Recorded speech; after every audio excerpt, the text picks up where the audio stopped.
And we begin with a police pursuit that ended in tragedy in Monette over the weekend when a driver hit another car, killing 2 people. On Friday night, 2 people from Crane were killed on Highway 37 in Berry County when 19-year-old Rafael Maldonado ran a red light while trying to outrun police. Deputies were trying to pull over Maldonado because he was driving recklessly. 53-year-old Larry Brock and 61-year-old Lydia Shorey were in the car Maldonado hit. They both died at the scene. This all began with ended with a series of bad decisions on the suspect driver's part, and unfortunately took the life of 2 innocent victims that were driving and driving properly. Highway Patrol is asking for drivers to take extra precautions while driving out on the roads to make sure everyone, not just yourself, gets home safely. Making news now, several Republican legislators in Montana are the latest to receive anonymous threatening letters containing white powder. It comes 1 week after Kansas lawmakers received similar suspicious letters. Kansas authorities say testing showed it was nothing harmful. Montana's governor says he received disturbing reports of anonymous threats sent to lawmakers, though.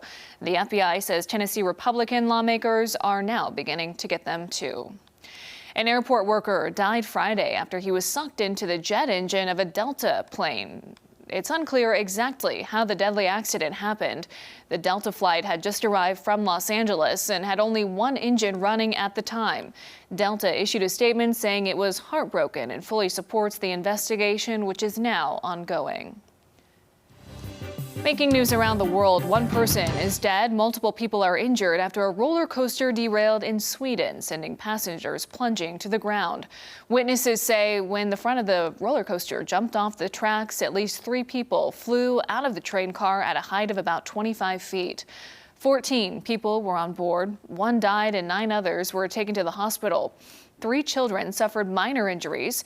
The amusement park in Stockholm will remain closed while officials investigate what went wrong. Police have launched a criminal investigation. The leader of a group of Russian mercenaries is believed to be on his way to Belarus, ending a short-lived rebellion against the Kremlin. While the captivating scenes of armed fighters in Russian streets have given way to a calmer scene this morning, U.S. officials are questioning if the situation has exposed cracks in Russian President Vladimir Putin's authority. CBS News' Riley Carlson has the latest. Residents cheered as Wagner mercenaries left the Russian city of Rostov, ending an hours-long revolt launched by the group's leader, Yevgeny Prigozhin. Prigozhin seized the city and began to advance towards Moscow over the weekend after blaming the Russian military of targeting and killing his men with a missile strike in Ukraine. Russian defense officials have denied it. Russian President Vladimir Putin called Prigozhin a traitor on Russian state TV Saturday, but later accepted a deal brokered by the leader of Belarus to allow him to live in exile in the neighboring country without prosecution. The Kremlin also agreed to pardon his fighters. This is an unfolding story, and I think we're in the midst of a moving picture. We haven't seen the last act. On CBS Face the Nation, U.S. Secretary of State Antony Blinken hinted that the situation raised questions about Putin's grip on power. It was a direct challenge to Putin's authority, so this raises profound questions. It shows real cracks. It all comes as Ukrainian forces are weeks into a counteroffensive. Officials in Ukraine say they're making progress towards Bakhmut. I think what Ukraine needs to do is press every advantage it has to use this moment to get its territory back. Over the weekend, President Biden spoke to Ukraine's President Volodymyr Zelensky about the war and, quote, recent events in Russia. Riley Carlson, CBS News, London. Around America, this weekend marked exactly 1 year since the Supreme Court turned the right to an abortion back to the states. In a speech in North Carolina, Vice President Kamala Harris expressed anger at the decision. She says it took a constitutional fundamental right and a basic freedom away from the, quote, womb of America. Harris says when she heard about the decision, she thought of the younger generations of women losing their right to choose. And I couldn't help but think that their generation would have fewer rights than my generation or my mother's generation. And so the 3 words that came to me that I publicly spoke were, how dare they? How dare they? How dare they? Harris is now calling on women to continue the fight to restore abortion rights. Today marks a historic day during Pride Month and a major milestone for civil rights in the U.S. On June 26 of 2015, the Supreme Court announced a decision stating that same-sex marriage cannot be banned in the U.S. and those marriages must be recognized nationwide. The ruling granted same-sex couples equal rights to heterosexual couples under the law. Pride parades filled the streets of cities across the country for the final weekend of Pride Month. But this year's celebration was hindered by what many people see as a backlash against gay and transgender rights. This month, Missouri became the 20th state to restrict or ban gender-affirming care for minors.